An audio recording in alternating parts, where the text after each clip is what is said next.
तो जी आ गए हम दोबारा से, मैं और अब्दुल्ला। कल अब्दुल्ला हमारे साथ नहीं थे तो मैंने अकेले ही वीडियो कर ली थी। आज अब्दुल्ला हमें दोबारा से मिल क्या गए, मतलब ये तो होंगे ही, अब ज़ाहिरी बात है, ये तो रोज़ ही होंगे। तो आज हमने ज़रा रिक्वेस्ट की है कि यार थोड़ा सा वीडियो भी कर लेते। तो आज ये मिले हैं। कल इंडिया और साउथ अफ्रीका का फ़ाइनल भी है तो उस पर भी बात करते हैं। और अब्दुल्ला हमेशा की तरह जो है वो कुछ स्टैट्स और कुछ रिकॉर्ड्स जो है वो वीडियो शुरू होने से पहले बताते हैं। तो आज इन्हीं से शुरुआत करते हैं, कल ये थे नहीं। तो जी अब्दुल्ला बताइए आज आप क्या लाए हैं मार्केट में। आपने कल का तस्करा किया तो थोड़ा सा बैकग्राउंड बता दूं कि कल एक इशू आ गया था जिसकी वजह से मैं शामिल नहीं हो पाया था वीडियो में। कोशिश तो की थी मैंने। अच्छा, इशू से पहले ना थोड़ी सी हिस्ट्री बताऊंगा ना, एक किस्सा सुनाऊंगा सबसे पहले ना। एक ना बादशाह होता है, वो अपनी उसकी एक रियाया होती है जिस पर वो हुकूमत कर रहा होता है। तो बादशाह ना एक दिन कहता है कि यार मेरी रियाया ना, ये मेरे पास कभी आती नहीं शिकवा लेकर ना, अपने वजीर से कहता है तो ऐसा क्या किया जाए कि वो किसी दिन तो शिकवा लेकर आए। तो उसका वजीर कहता है इन पर टैक्स लगा दो। सही। बादशाह सलामत टैक्स लगा देते हैं। अच्छा, वो टैक्स लगाते हैं तो वो देखते हैं यार कि रियाया तो अब भी नहीं आई है। वजीर से कहते हैं बुला के, भाई रियाया तो नहीं आई है, टैक्स तो लगा दिया। वो कहते हैं टैक्स बढ़ा दो। बादशाह कहते हैं ठीक है भाई, टैक्स बढ़ा देते हैं। आवाम पे टैक्स बढ़ जाता है, आवाम टैक्स पे करती है, फिर भी नहीं आती। बादशाह सलामत फिर वजीर को बुलाते हैं, कहते हैं यार ये तो नहीं आया, फिर भी तो हमारा प्लान तो फेल हो गया। वो कहते हैं नहीं नहीं, वजीर कहते हैं नहीं नहीं भाई, प्लान ख़त्म थोड़ी हुआ है, अभी तो चल रहा है। वो कहता है अब ऐसा करो कि टैक्स तो देंगे ही देंगे और आके एक जूता भी खाएंगे। अच्छा, हमारे बंदे से जो एक खड़ा हुआ होगा वो एक जूता भी मारेगा, जो टैक्स देके जाएगा। स्कीम निकाली स्कीम। अच्छा। जो टैक्स देगा उसको जूता भी पड़ेगा और जाएगा। सही। बादशाह हैरान होता, कहते देख लो। कहता हाँ हाँ ये काम करेगा। तो बादशाह कहते सही है, वो ये कर देता है। ठीक है। हुक्म सादिर करता है कि भाई आप टैक्स भी देंगे और जूता भी खा के जाएंगे। लोग आते हैं, टैक्स भी देते हैं, लाइन में खड़े होते हैं, जूता खाते हैं। अगला बंदा आता है, टैक्स देता है, लाइन में खड़ा होता है, जूता खाता है। कोई शिकवा करने नहीं आता बादशाह से। बादशाह कहता है यार वजीर से, यार ये क्या है, अब भी नहीं है, तो हमारा प्लान फेल है। तो ये कहता है अच्छा एक आखिरी सुनने। वो कहते क्या? वो कहता है आएंगे, टैक्स भी देंगे और अच्छा। एक नहीं 100 जूते खाएंगे। बादशाह कहता है अच्छा 100 जूते खाएंगे, चलो लगा देते हैं। वो लगा देता है, भाई 100 जूते पड़ेंगे। अच्छा। आवाम आती है, टैक्स देती है, लाइन में खड़ी होती है। अब हर बंदे को 100 जूता पड़ता है। अगला बंदा आता है, इस तरह करते करते हर पूरी आवाम फारिग हो जाती है जूते खा खा के। फिर कोई आवाम में फैसला करता है कि बादशाह के पास रिक्वेस्ट लेके चलते हैं। जब वो बादशाह के पास पहुंचता है, बादशाह बड़ा खुश होता है, भाई आखिरकार मेरी रियाया आ गई। और वजीर को शाबाशी देता है, ठपकी देता है, कहता है भाई तुम्हारा प्लान काम कर गया। जब वो पूछता है ना आवाम से, हाँ भाई अब बताओ कहना क्या चाहते हो, गुजारिश क्या है? वो कहते हैं बादशाह सलामत, गुजारिश ये है, आपने टैक्स लगाया हमने कुछ नहीं कहा, आपने टैक्स बढ़ाया हमने कुछ नहीं कहा, शायद है आपने जूता भी बढ़वाया हमने कुछ नहीं कहा। अब रिक्वेस्ट ये है कि जूते मारने वाले बंदे बढ़ा दें, क्योंकि ये जो 100 जूते मारते हैं ना तो उसमें टाइम बहुत ज़्यादा कंज्यूम होता है। अच्छा, तो आप बंदे बढ़ा दें, तो हमें लाइनों में लगना पड़ता है, लाइनों में लगना पड़ता है, तो ये ना टाइम स्पेंड ज़रा शॉर्ट कर दें। अच्छा अच्छा। तो हमारी मिसाल इसी तरह की है। अब किस्सा तो खैर मुख्तसर करता हूँ, ये तो एक बादशाह वाला किस्सा सुना दिया। अब बताता हूँ कि वो रियाया कौन है। वो रियाया अनफॉर्चुनेटली हम हैं, जो ख़ास तौर पर कराची शहर में रहने वाले, जो बड़ा टैक्स वैक्स भी पे करते हैं, बिज़नेस भी बड़ा चलता है, लेकिन परेशानियाँ भी बहुत ज़्यादा हैं। पानी सबने ख़रीदना है, सिक्योरिटी किसी के पास नहीं है, बिजली ने हर किसी को तंग किया हुआ है, सर्दियों में गैस ने तंग कर दिया होता है।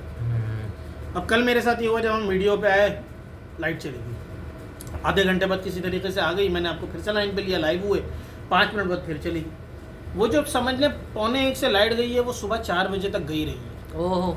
और जब मैं इदारे में कॉल करके पूछता हूँ, वो कहते हैं ये तो नॉन आउटरेज है, टीम काम कर रही है, आपका एरिया तो एग्जेम्प्टेड है लोड शेडिंग से। अच्छा, ये कल भी हुआ है, ये मेरे साथ परसों भी हुआ है, और ये उससे पिछले दिन भी हुआ है कि रात 1 से 5 तक लाइट नहीं है, और फिर सुबह काम पे भी जाना है, आपको पता है। अब ये सिर्फ मेरे अकेले के साथ नहीं हो रहा, ज़ाहिर है बहुत सारे लोगों के साथ हो रहा है। तो वो किस तरह अपने ऑफिस में जाके कन्विंस करें अपने ऊपर लोगों को कि भाई रात में हमारे साथ ये हुआ है।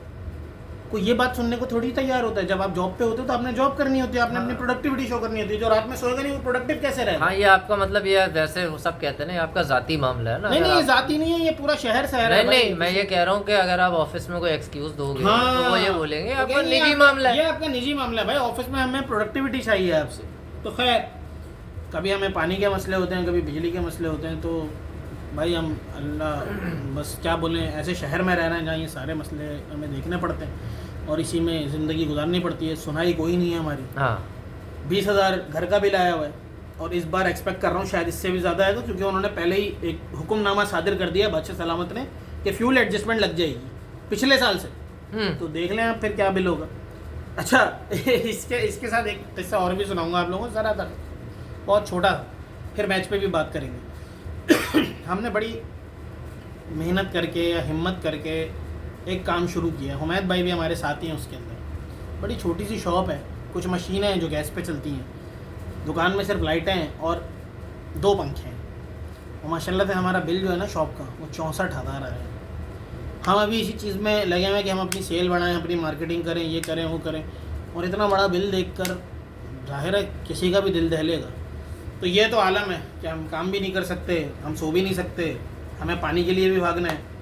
तो भाई अच्छा मैंने ये देखा है कि जाहिर बात है कराची में हम रहने वाले हैं, यहीं बड़े हुए हैं, यहीं पैदा हुए हैं, यहीं पैदा हुए हैं, यहीं बड़े हुए हैं।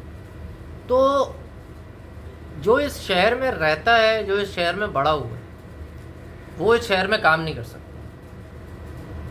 उसके लिए इस शहर में काम करना ऐसे ही है जैसे जो है वो शायद किसी दूसरे मुल्क में चला गया और वहाँ जाके काम कर रहा है। और जो इस शहर के बाहर से आता है, ज़्यादातर तो कारोबार वही लोग कर रहे हैं जो इस शहर से बाहर से ही आए हैं। तो जो इस शहर के बाहर से आता है वो हर जगह नाजायज़ ठेला भी लगा के खड़ा हुआ है, वो हर जगह नाजायज़ जो है वो चिप्स का ठेला भी लगा के खड़ा हुआ है, वो रक्षा भी गैर जो है ना वो समझे इल्लीगल रक्षे भी चला रहा है, वो इल्लीगल चिंचियाँ भी चला रहा है, सब्जियों पे भी उसने ही जो है ना वो समझे कि आप कब्ज़ा किया हुआ है, सब्ज़ी भी वही बेच रहा है। तो मैं आपको नहीं मैं आपको देखो इसका इम्पैक्ट पड़ता है, इसका इम्पैक्ट ऐसे पड़ता है रिसोर्स डिस्ट्रीब्यूशन पे इसका एक बहुत बड़ा इसका इम्पैक्ट है। हाँ बिल्कुल, इसमें रिसोर्स डिस्ट्रीब्यूशन का मसला होता है। ज़ाहिर है बजट जो पास होता है या जो पैसा मिलता है वो एक जितनी आवाम बिलफर्ज यहाँ की रहने वाली है उसके लिहाज से मिलेगा। जैसे हम एक्सपेक्ट करते हैं कि ये हमारे शहर की आबादी जो है शायद 3 करोड़ से तजावज़ कर गई है, जबकि डॉक्यूमेंट्स में वो शायद 1.5 करोड़ आती है। हाँ। या 1 करोड़ समथिंग 30-40 लाख इस तरह कुछ करके आती है, जो कि नहीं है, क्योंकि इस शहर में दूसरे शहरों से लोग आ रहे हैं, वो जॉब कर रहे हैं, वो काम कर रहे हैं। तो जाहिर है इस शहर के अंदर रिसोर्स का बड़ा इशू है। तो या तो बजट बढ़ाएं या उनको इस शहर का शहरी भाई आप वो कर दें, मतलब उनके लिए उनको भी देना है यार। अगर आप वही 1 करोड़ 12 लाख या 30 लाख लोगों में 3 करोड़ का सामान बांटेंगे तो नहीं बटेगा, ना वो बिजली बटेगी ना वो पानी बटेगा, तो ये मसले तो आएंगे। हाँ तो लेकिन इस शहर का बंदे को कुछ नहीं मिल रहा ना।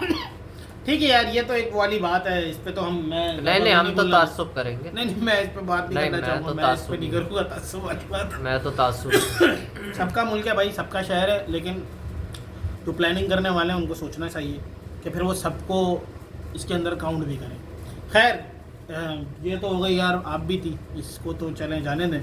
अब बात करते हैं कल के मैच पे। अभी तो लाइट है, देखें पता नहीं क्या होता है मैच पे। ये एरिया एग्जेम्प्टेड है जा रही है यहाँ भी, लेकिन अभी इत्तेफाक से गई नहीं है। चले फिर उम्मीद करते हैं शायद बच जाए। हाँ अच्छा खैर मैच के ऊपर बात करते हैं। तो भाई कल जो मैच है वो समझ लें ultimate chokers versus chokers of the decade, इन 2 टीमों का है। मैं तो यही बोलूँगा नहीं, अब चोकर्स का टैग खत्म हो गया, अब खत्म हो जाएगा। सेमीफाइनल नहीं, देखो सेमीफाइनल में चोक कर रहे थे ना। हाँ साउथ अफ्रीका की हिस्ट्री है कि भाई 1992 का वर्ल्ड कप है, 1999 का वर्ल्ड कप है, इसमें सेमीफाइनल में आउट हुए, 2007 में सेमीफाइनल में आउट हुए, उसके अलावा 2009 के T20 वर्ल्ड कप में ये सेमीफाइनल में बाहर हुए। उसके बाद फिर आप आ जाएं तो 2014 के T20 वर्ल्ड कप में ये बाहर हुए, 2015 में ये न्यूजीलैंड से हारे इसी तरह नॉकआउट मैच में, 2019 में भी आई थिंक ये सेमीफाइनल वगैरह में आके या क्वार्टर फाइनल में इस तरह कहीं जाके आउट हुए। फिर 2023 में अभी आपने देखा जो इंडिया में वर्ल्ड कप हुआ है उसमें ये सेमीफाइनल में हारे। तो आखिरकार ये फाइनल ऑफर टूटा है खुदा करके। ये 6-7 सेमीफाइनल 7-8 सेमीफाइनल आईसीसी के खेलने के बाद फाइनल खेलने जा रहे हैं कल इंडिया के साथ। अच्छा इंडिया की भी हिस्ट्री पिछले 10 सालों में कोई बहुत अच्छी नहीं है। धोनी उनके बड़े सक्सेसफुल कैप्टन गुजरे हैं जिन्होंने उन्हें सारी ट्रॉफीज़ ऑलमोस्ट जिताई हैं आईसीसी की, जिसमें टेस्ट मैच है, चैंपियंस ट्रॉफी 2013 की है, 2007 का T20 वर्ल्ड कप है, 2011 का वर्ल्ड कप है। लेकिन उसके बाद से इंडिया ने भी आईसीसी का कोई टूर्नामेंट नहीं जीता। एशिया कप रोहित शर्मा ने ज़रूर जितवाया 2016, और ये जो रिसेंट हुआ था 2022 का। उसके अलावा फिर ये 2015 में भी सेमीफाइनल में ऑस्ट्रेलिया से आउट हुए, 2019 में न्यूजीलैंड से आउट हुए, श्रीलंका से फाइनल हारे 2014 के T20 वर्ल्ड कप का, 2016 के T20 वर्ल्ड कप में सेमीफाइनल हारे ये वेस्ट इंडीज़ से। फिर उसके बाद आप बात कर लें 2022 में ये सेमीफाइनल हारे इंग्लैंड से, और अब रिसेंटली 8 से 10 महीने पहले ये 10 महीने पहले ये हारे हैं ऑस्ट्रेलिया से, इंडिया में जो वर्ल्ड कप चल रहा था। तो इंडिया की हिस्ट्री भी पिछले चंद सालों से बड़ी बुरी है, और साउथ अफ्रीका का सबको पता है। लेकिन अब दोनों टीमें फाइनल में पहुंच चुकी हैं, तो कल बड़ा ज़बरदस्त मैच होने जा रहा है। किंगस्टन ओवल में ये मैच है उमैद भाई। किंगस्टन ओवल में यह है कि इस वर्ल्ड कप में जो थोड़े बहुत हाई स्कोरिंग मैच हुए हैं वो किंगस्टन ओवल में हुए हैं। तो देखते हैं कल का मैच क्या रंग लाता है। अब तक तो इंडिया की टीम जो है, उनके स्पिनर्स जो हैं वो बहुत ही आउटस्टैंडिंग बॉलिंग कर रहे हैं। जहाँ उन्हें कंडीशन स्लो मिल जाती है, जो कि मिल रही है वेस्ट इंडीज़ के अंदर, तो वो उनको बड़ा ज़बरदस्त तरीके से एक्सप्लॉइट करते हैं। Same story with Bumrah, outstanding bowler हैं। मेरा ख्याल से इस एरा में सबसे बेहतरीन फास्ट बॉलर पैट कमिंस और जसप्रीत बुमराह ही हैं मेरा ख्याल। बिल्कुल, इन दोनों के अलावा मैं किसी फास्ट बॉलर को, मिचेल स्टार्क ठीक है, वो थोड़ा सा कभी वेवर्ड सी बॉलिंग भी करते हैं, कभी बहुत ही ज़्यादा शाइन करते हैं, लेकिन अगर कंसिस्टेंटली ज़बरदस्त लेंथ पे हिट करने की बात आए, बॉल को दोनों तरफ घुमाने की बात आए, रिवर्स स्विंग हो, नई बॉल से बॉलिंग करना हो, तो मेरे ख्याल से सबसे बेहतरीन जो बॉलर्स हैं वो जसप्रीत बुमराह और पैट्रिक कमिंस हैं। तो लेकिन कल जो है वो साउथ अफ्रीका की बॉलिंग जो है, उनकी भी बॉलिंग बहुत ज़बरदस्त है। मार्को जेनसन है वहाँ पर, कगिसो रबाडा है, उन्होंने पिछले 3 मैचों में बड़े ज़बरदस्त अपने डेथ ओवर किए हैं। तो कल का मैच जो है वो फिर ज़बरदस्त बॉलिंग वर्सेस इंडिया को बैटिंग में एडवांटेज, बॉलिंग में आप क्या हैं, दोनों टीमें ठीक है आप कर लेंगे यार, दोनों बराबर किए हैं। वैसे मैं इंडिया को शायद एडवांटेज दे दूँ कुलदीप यादव की वजह से, लेकिन फास्ट बॉलिंग में एडवांटेज, बैटिंग का एडवांटेज जो है वो इंडिया को। तो आप क्या कहते हैं कल के मैच? ये तो होगी थोड़ी सी स्टैटिस्टिक्स।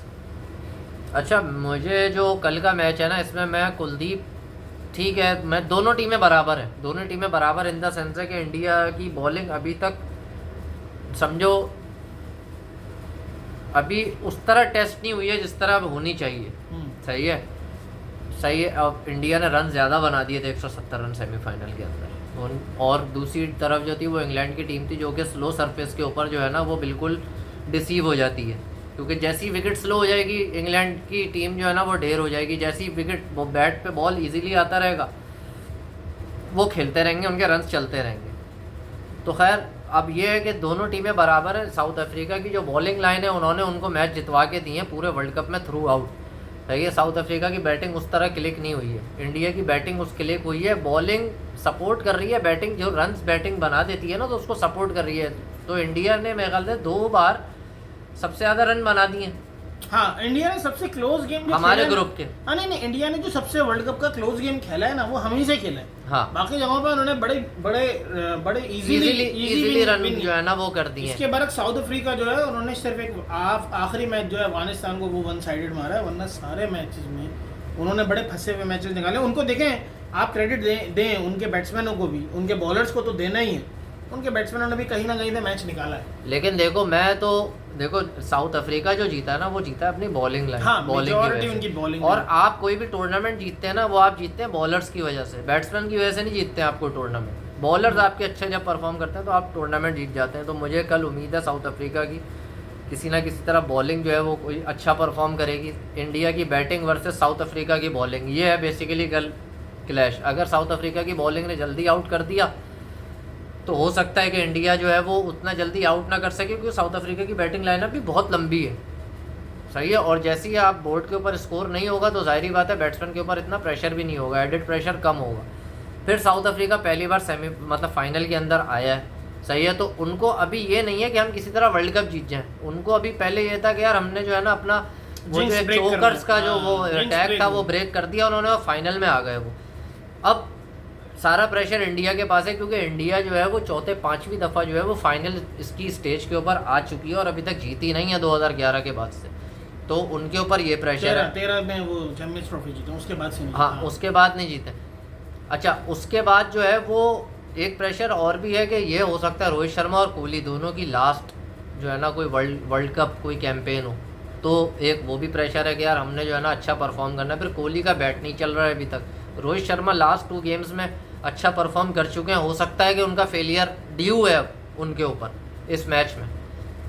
पंत का कोई समझ नहीं आ रहा क्या खेल रहा है वो, सही है, किस किस्म की बैटिंग कर रहा है मुझे तो समझ नहीं आई। लोग बहुत तारीफ कर रहे हैं टीवी पे बैठ के, लेकिन मुझे उसके गेम में पे ही कर गए, मुझे उसके क्रिकेट मतलब जो गेम वो खेल रहा है, जिस तरह की क्रिकेट वो खेल रहा है, मुझे नहीं समझ आ रही यार कि लोग इतना प्रेस क्यों कर रहे हैं उसके क्रिकेट को।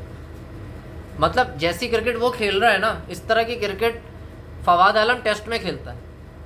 टेस्ट मैचेस में फवाद आलम इसी तरह की बैटिंग करता था, जो शॉट वो मार देता था लेकिन किसी को समझ ही नहीं आता था ये शॉट क्या मारा है इसने। रन भी बन जाते थे, 100 रन भी बना देता था वो, लेकिन अच्छा नहीं लगता था खेलते हुए, इसलिए ये भी अच्छा नहीं लग रहा है खेलते हुए। और इनको नंबर 3 दिया गया, मैं फिर से बता रहा हूँ, कल की वीडियो में मैंने बताया था कि इनको KL राहुल की जगह लाया गया है। बेसिकली ये इनको KL राहुल की रिप्लेसमेंट में लाया गया है क्योंकि वो विकेट कीपर था और तीसरे नंबर पे लाया गया। तो भाई कुछ ना कुछ परफॉर्म करना होगा, ये आड़े टेढ़े शॉट नहीं चलेंगे यहाँ पे, आपको खेलना पड़ेगा, आपको लंबी इनिंग्स करनी पड़ेगी। अगर कल रोहित और कोहली आउट हो जाते हैं तो सारा जो प्रेशर है ना वो आएगा सूर्या कुमार और पंत के ऊपर कि भाई अब स्कोर करना है। सूर्या कुमार यादव ने बड़ी ज़बरदस्त बैटिंग की है इस टूर्नामेंट में। अगर आप देखें, ठीक है वो हम पे नहीं चले, कनाडा में मैच नहीं हुआ, लेकिन USA के मैच में उन्होंने बड़ी रन बॉल 50 मारी, बड़ी क्रूशल थी। हाँ, फिर इंग्लैंड के मैच में उन्होंने अपनी टीम को सहारा दिया, ऑस्ट्रेलिया के मैच में भी चले तो वो चलते हुए आ रहे हैं। और उन्होंने थोड़ा बहुत अपना स्टाइल चेंज किया है अगर आप देखें, वरना बीच में बिल्कुल आ रहे थे और जा रहे थे, कर रहे थे। तो उन्होंने भी थोड़ा बहुत अपने आप को देखा है, मेरे ख्याल से इवेल्युएट किया है, उन्हें समझ आया कि भाई मैं किस टीम में खेल रहा हूँ, उसमें आप इतना ज़्यादा नॉन परफॉर्मेंस के साथ खेल नहीं सकते हैं। विराट कोहली है भाई, वो उसने इतना इंडिया को जिताया कि इंडिया में शायद कोई भी खड़ा होकर नहीं बोल सकता कि कल आप बैठ जाओ। नहीं, किसी की हिम्मत नहीं है। नहीं तो उसने इतना मैच जिताया हुआ है आपको कि आप ये नहीं कर सकते उसके साथ कि कल आप बैठ जाओ और यशस्वी वो अगर चाहेगा तो वो नहीं खेलेगा, वो खुद चाहे तो एक अलग बात है, मेरे ख्याल से उसको लेकिन वो खेलेगा यार, वो क्यों नहीं खेलेगा। हाँ, तो ये है, फेलियर्स तो लगे हुए बड़े उनके साथ भी, लेकिन बड़े प्लेयर हैं, कल बड़ा मैच है तो देखा जाएगा। अच्छा, फेल एज सच नहीं हुए हो यार, अब कोहली जैसे बंदे के अगर वो सबसे ज्यादा 37 रन बना, हमें ये लग रहा है ना, तो हम दुनिया तो यही चाहती है ना, असल में दुनिया कोहली से वही 50, 55, 60, 65 रन जो है ना एक्सपेक्ट करती है, लेकिन ये उतने ही रन बना रहे हैं जितने हर बैट्समैन रन बना रहा है। कोहली उतने ही रन बना रहा है जितने हर बैट्समैन ने हमारी टीम के रन बनाए। हमारी टीम को छोड़ देना, आप चाचा वाचा से कहाँ लगा रहे हैं कोहली को? नहीं, चाचा से नहीं मिला रहे हम, तो रिजवान से मिला रहे, नहीं, हम बाबर से मिला रहे। उसने तो फिर भी वरना बॉल करके कुछ ना कुछ बनाया है, वही ना, लेकिन वही मैच नहीं जीते। अच्छा, उनका फेलियर कोहली का इसलिए भी नजर नहीं आ रहा, इतना अहम नहीं है क्योंकि इंडिया मैच नहीं हार रहा, वो कहीं ना कहीं से उनके बैट्समैन बचा रहे हैं। अक्षर पटेल यार, उन्होंने बड़ा सरप्राइज किया, मतलब पोटेंशियल तो उनमें खैर सालों से दिखता था इंडिया टीम को, लेकिन वो ग्राउंड पे उस तरह आता नहीं था इंडिया के बाहर। तो ये उनके लिए बड़ा ज़बरदस्त है कि वो इंडिया के बाहर परफॉर्म कर रहे हैं। इवन उन्होंने आउट परफॉर्म किया हुआ है और आउट शाइन किया हुआ है रविंद्र जडेजा को, बिल्कुल वो नज़र नहीं आ रहे उनके और इजीली। अब तो अगर रविंद्र जडेजा का भी खैर फिट तो वो बहुत ज़्यादा है, लेकिन अगर वर्ल्ड कप के बाद, हाँ वर्ल्ड कप के बाद अगर इंडिया कोई सोच रहा है कि रविंद्र जडेजा को साइड करके और किसी और को लाना, तो प्लेयर उनके पास बना हुआ है। अच्छा, यही इंडिया की अच्छी बात है कि उनके पास बैकअप मौजूद है, किसी ना किसी तरह बैकअप मौजूद है। मतलब देखो,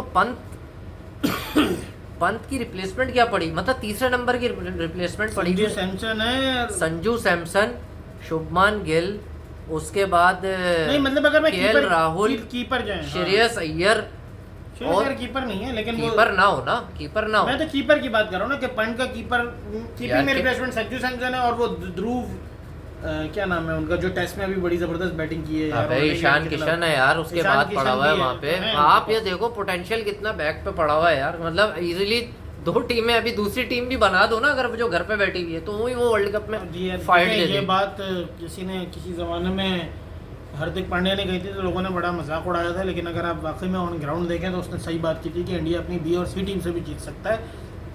इसका जो आंखों देखा सबूत है वो 2000 मेरे ख्याल से 20 की इंडिया वर्सेस ऑस्ट्रेलिया सीरीज़ थी, जिसमें कोहली पहले टेस्ट के बाद छोड़ के चले गए थे।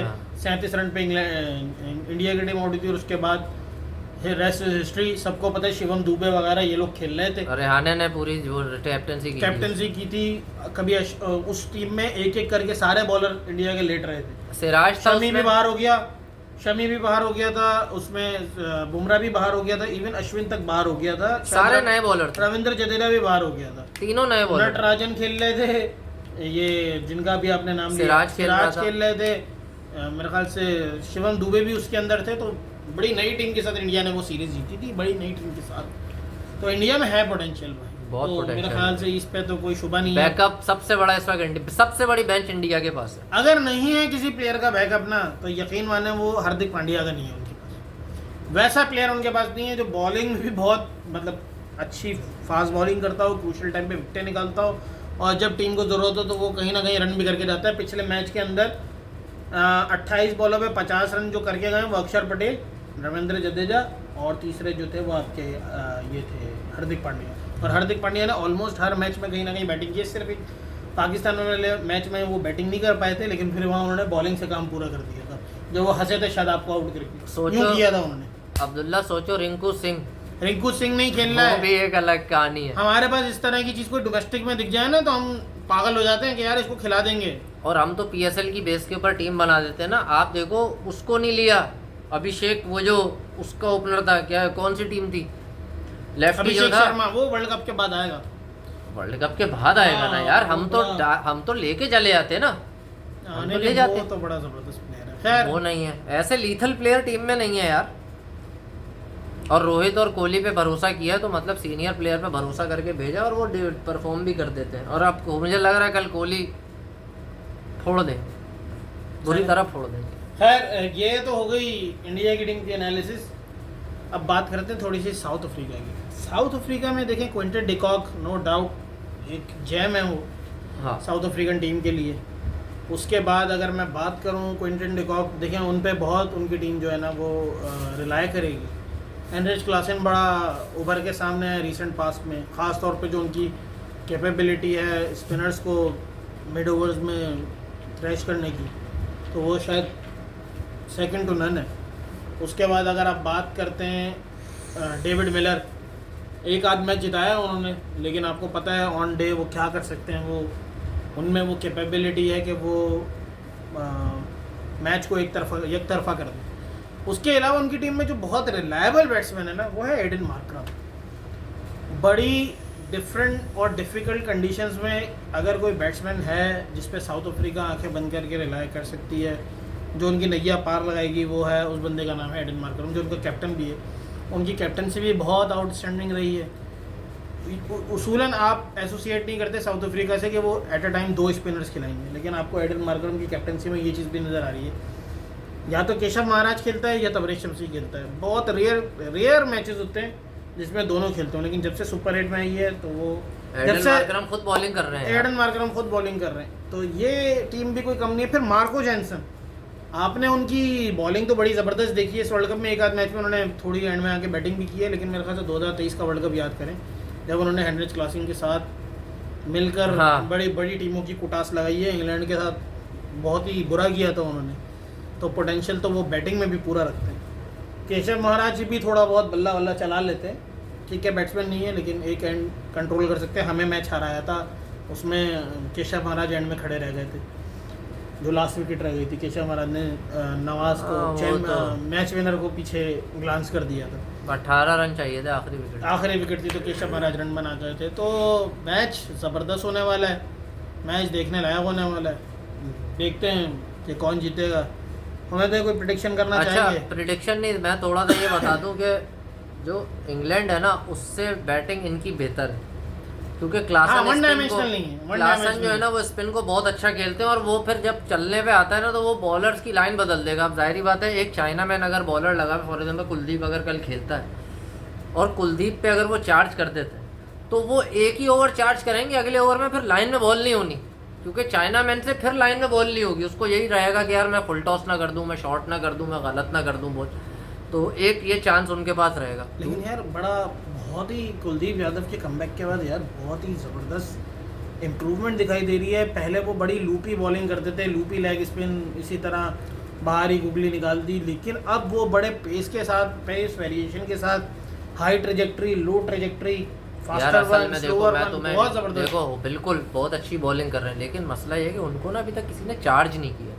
सही है, मौका नहीं मिल पाता ना, वो पहले ही काम हो जाता है। मैं ये बता रहा काम हूँ, उतर चुका होता है, उनके- अक्सर उतार देते हैं काम। मैं यही कह रहा हूँ कि उनके जो है ना वो अभी तक ख्याल में कभी ये मतलब आया ही नहीं है कि यार ये बैट्समैन मुझे मारेगा। जब आपके डर नहीं होता ना कि आपको ये बैट्समैन मारेगा ही नहीं, तो आप उसको अपनी मर्जी से बॉल करते हो। हाँ, बात ये है, लेकिन उनके जब सामने आपको set डर हो batsman जाएगा, आए तो फिर बात है। जब आपको डर हो जाएगा, जब साउथ अफ्रीका तेजी से, जाहिर बात है इनके आने से पहले रन कर चुका होगा, 10 एंड ओवर अगर कर चुका होगा, तो जब ये आएंगे ना तो फिर ये रन को कंटेन करने के लिए आएंगे, इनका काम विकेट लेना नहीं होगा। 2023 का वर्ल्ड कप बड़ी एग्जांपल है इसकी कि ऑस्ट्रेलिया जो है वो 3 आउट थे, लेकिन फिर एक पार्टनरशिप लगी और फिर कुलदीप यादव भी मुंह तकते रह गए, वरना उस वर्ल्ड कप में भी इन्होंने बड़ी जबरदस्त बॉलिंग की थी हर हाँ, टीम के खिलाफ। तो ये एक फैक्टर होता है, ये एक एडवांटेज तो है चाइना में, लेकिन एक डिसएडवांटेज भी है कि अगर कोई पिटाई लग गई या रन कंटेन करने की जहाँ पे बात आएगी, रन कंसीड करने की नहीं, तो वहाँ पे फिर चांस है कि ये बॉलर भी पिटेंगे। अच्छा, चाइना मैन अगर बॉलिंग का मवाजना करें तो देखिए, इंडिया के पास चाइना मैन है, साउथ अफ्रीका के पास भी चाइना बिल्कुल। मैन है, तलरेश। इंडिया के पास 2 लेफ्ट आर्म स्पिनर हैं, इनके पास एक लेफ्ट आर्म भी है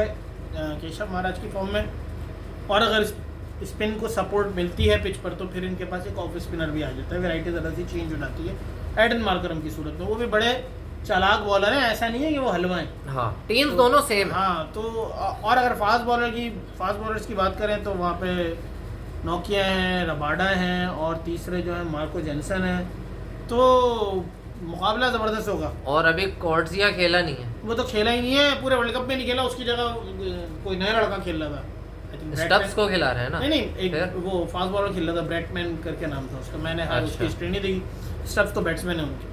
हाँ, जेराट कोर्सिया को अभी तक खिलाया नहीं है। अब ये कल का पता नहीं है कि महाराज खेलते हैं या नहीं खेलते। ये महाराज देखो, सिर्फ महाराज का एक स्लॉट जो है ना वो शायद फारिग हो नहीं, गया। फिर वो मेरे ख्याल से फिर तबरेज शमसी की जगह महाराज पे जाएंगे, क्योंकि उन्हें हाँ। महाराज जो है ना बहुत कंसिस्टेंट बॉलर है, ठीक हाँ, है, शायद तबरेज वो इतने- शमसी की तरफ जा वो सकते इतने हैं बिल्कुल। थ्रेटेंड, मतलब इतना थ्रेट नहीं करते दूसरी ऑपोजिशन को, लेकिन तबरेज शमसी जो है ना वो कभी कभार वेवर्ड हो जाते हैं। हाँ, और अगर वो इंडिया पे वेवर्ड हो गए हाँ, तो फिर तो फिर कोई तो बचत पिटाई नहीं। ही पिटाई है ना। बचत नहीं है। फिर तो तो इसीलिए मैं कोई बोलता महाराज के रुकावट साथ- नहीं है। वो करेंगे। अच्छा, दोनों टीमें बराबर हैं। अगर आप वन मैन मतलब 1 से लेके 11 तक अगर आप वो करें ना, तो जैसे रोहित शर्मा खेलते हैं, डीकॉक उसी तरह खेलते हैं। जो उनके ओपनर हैं Reeza Hendricks, Virat Kohli Virat Kohli form में नहीं है, तो फॉर्म में नहीं है। वो आप उनको इक्वल कर लेंगे, दोनों की फॉर्म एक जैसी ही चल रही है। फिर आप नंबर 3 पे आ जाएं, तो नंबर 3 पे मार्करम है और इधर पंत है। अब मार्करम पंत से तो बेहतर प्लेयर है, डेफिनेटली मार्करम बहुत जबरदस्त प्लेयर है। सही है, मतलब उनकी टीम की बैकबोन है बेसिकली। अब 4th पे आ जाएं तो 4th पे आ रहे हैं इधर सूर्या कुमार, और उधर आ रहे हैं या स्टब्स आ रहे हैं या फिर क्लैसन आते हैं। सही है, तो ये भी एक है कि दोनों एक ही तरह के प्लेयर हैं, क्लासन भी मारते हैं और ये भी। फिर आप 5वें पे आ जाएं तो 5वें पे यहाँ पे मेरे ख्याल से वो आ रहे हैं, क्या कहते हैं, पांडे आ रहे हैं, पांड्या आ रहे हैं, और वहाँ स्टब्स आते हैं। वहाँ स्टब्स आते हैं। तो ये एक डिफरेंस है, ये एक बड़ा डिफरेंस है। स्टब्स और पांड्या में बहुत बड़ा डिफरेंस है। पांड्या बहुत बड़े नहीं, लेकिन परफॉर्मर फिर है। अगले पे 6ठे पे जो है वो अक्षर है, और वहाँ पर फिर मिलर है। वहाँ पे मिलर है, फिर यहाँ पे 7वें पे यहाँ जडेजा है, और 7वें पे वहाँ पे मार्को जेनसन है। मार्को जेनसन है। तो बैटिंग भी हाँ, बैटिंग जो है ना वो इक्वली है दोनों बैटिंग भी साइड। इक्वल है, और मेरे ख्याल से बॉलिंग भी 50-50% गेम है। अब नर्व्स का गेम है। डेफिनेटली अगर देखा जाए तो इंडिया रिलेटिवली स्ट्रॉन्गर टीम है, उन्होंने बहुत ज़्यादा मैचेस इस तरह के क्रूशल खेले में। हाँ, नो डाउट वो फाइनल नहीं जीत पाए रिसेंट पास्ट के अंदर, लेकिन उनको बड़ा एक्सपीरियंस है इस तरह के क्रंच मैचेस खेलने अच्छा, का। ग्राउंड के बारे में कुछ आप किंगस्टन ओवल information लाए थे, क्या कहते हैं? किंगस्टन ओवल जो है इधर देखिए, ये ज़रा ये रिलेटिवली बाकी ग्राउंड से बेहतर है। अच्छा, मतलब यहाँ आप एक अच्छा स्कोरिंग मैच एक्सपेक्ट कर सकते हैं। आई थिंक इंडिया ने अफगानिस्तान के साथ जो मैच खेला था, अच्छा इंडिया को एडवांटेज है, इंडिया ने यहाँ पे एक मैच खेला है, और इंडिया ने वो जो मैच खेला वो खेला है अफगानिस्तान के साथ, अच्छा, जो उन्होंने 47 रन से मारा था। अच्छा, इसके बारे साउथ अफ्रीका इधर नहीं खेला हुआ इस वर्ल्ड कप में। तो किंगस्टन ओवल जो है वो रिलेटिवली बैटिंग फ्रेंडली पिच है। उसकी पिच जो है वो बैटिंग फ्रेंडली है। तो देखें, मेरे ख्याल से थोड़ा सा ये फाइनल के अंदर भी चाहेंगे थोड़े से रन जोन बने, शायद थोड़ा मेरे ख्याल से जो टीम टॉस जीतेगी वो पहले बैटिंग करेगी। उसकी वजह यह है कि शायद ट्रेंड इसी सुबह, का क्योंकि वहाँ तो सुबह हो रही है ना जब मैच हो रहा है, यहाँ हो रही है रात, तो वहाँ जो सुबह हो रही है तो उसके अंदर फिर हर आदमी यही बोलेगा कि यार पिच फ्रेश है, तो फ्रेश पिच पे बैटिंग की जाए, क्योंकि उसके बाद लो एंड हाई बाउंस जो है ना वो मिल ही रहा है पूरे पूरे टूर्नामेंट में, तो टीम्स यही डरेंगी लेकिन मुझे तो पता नहीं क्यों डर लग रहा है बाउंस ना हो। मुझे पता नहीं क्यों लग रहा है कल कोई कहीं वन साइडेड मैच ना हो जाए, कोई एक टीम कोलैप्स ना कर जाए, पता नहीं मुझे क्यों लग रहा है। होना नहीं चाहिए, वर्ल्ड कप खराब हो जाएगा। खराब हो जाएगा। वैसे भी ये वर्ल्ड कप को इतना खास नहीं रहा, इस वजह से नहीं कि पाकिस्तान जल्दी बाहर हो गया, ये वजह से पाकिस्तान की जो टीम ही जो है ना वो जंगल थी बिल्कुल, उनको तो छोड़ दें।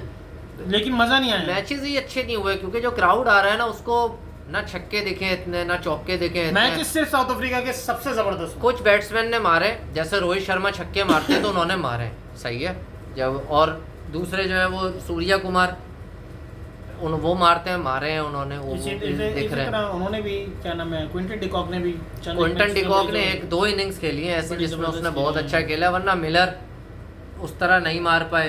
इंग्लैंड की पूरी बैटिंग साइड उस तरह नहीं मार पाई। बटलर वगैरह और शॉट चले, फिर हाँ, बटलर चले यार, एक आध मैच में चले ना, वो भी इसमें ऐसे मैच में चले कि उन्होंने तेजी से चेस करना था, रन इतने नहीं थे, तेजी से चेस करना था, तो मजा वैसा आया नहीं है वर्ल्ड कप में जैसा पिछले। यार इससे ज्यादा मजा तो उस वाले वर्ल्ड कप में आया था जो अभी 2023 में इंडिया में हुआ था।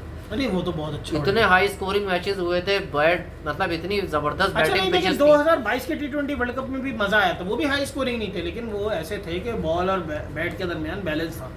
इस बार जो है वो बॉलर्स को बहुत ज्यादा एडवांटेज मिला है, अगर आप इस वर्ल्ड कप में देखें। और सेकंड इनिंग वाले की तो ऐसी तैसी हो गई, तैसी फिर गई है, मतलब चेस करना, विकेट ही खराब हो जाती है, बहुत ही मुश्किल हो गया है, खास तौर पर जब से वेस्ट इंडीज में है तो चेस तो खैर, वो जब आप न्यूयॉर्क में भी थे तो भी आपने देखा न्यूयॉर्क वाले ग्राउंड में 120 चेस नहीं हो रहे थे किसी से भी। और आप ये देखो ना, जब बैट्समैन एक जा रहा है बैटिंग के ऊपर तो कम से कम यार एक डीएलएस के अंदर जो है ना, ये डीएलएस जो सिस्टम है ना, डीएलएस, तो इसके अंदर एक चीज़ और भी डालनी चाहिए यार, ये पिच की क्या कंडीशन है।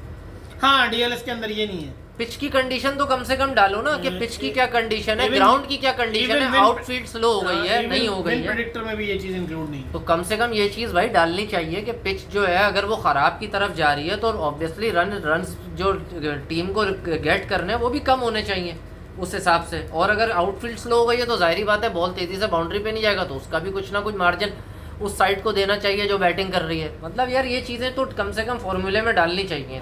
ये आपको करनी पड़ेगी क्या, ये जो आपने स्टैटिस्टिक्स बताई है ना कि इंक्लूड करनी चाहिए पिच कंडीशन, ये वो, ये साइंस आपको इंक्लूड करनी पड़ेगी। क्या मतलब, कैसे? अब ये तो आपको सोचना है कैसे। नहीं, मैं तो सिर्फ बता दिया ना, मेरे एक जहन में चीज़ आई, मैंने बता दिया कि यार कम से कम डीएलएस के अंदर डेटा बहुत है, ये फैक्टर भी आना चाहिए। आप बताएं, डेटा बहुत है, डेटा बहुत, किंग कर लेगा, किंग तो पता नहीं, बात खत्म कर दे, ठीक है जी, सही है, सही। फिर कल देखते हैं, लाइट ने साथ दिया तो घर से होंगे, वरना किसी ऐसी जगह से आपके साथ शामिल होंगे जहाँ पे लाइट का मसला ना हो। ठीक है, अल्लाह हाफ़िज़।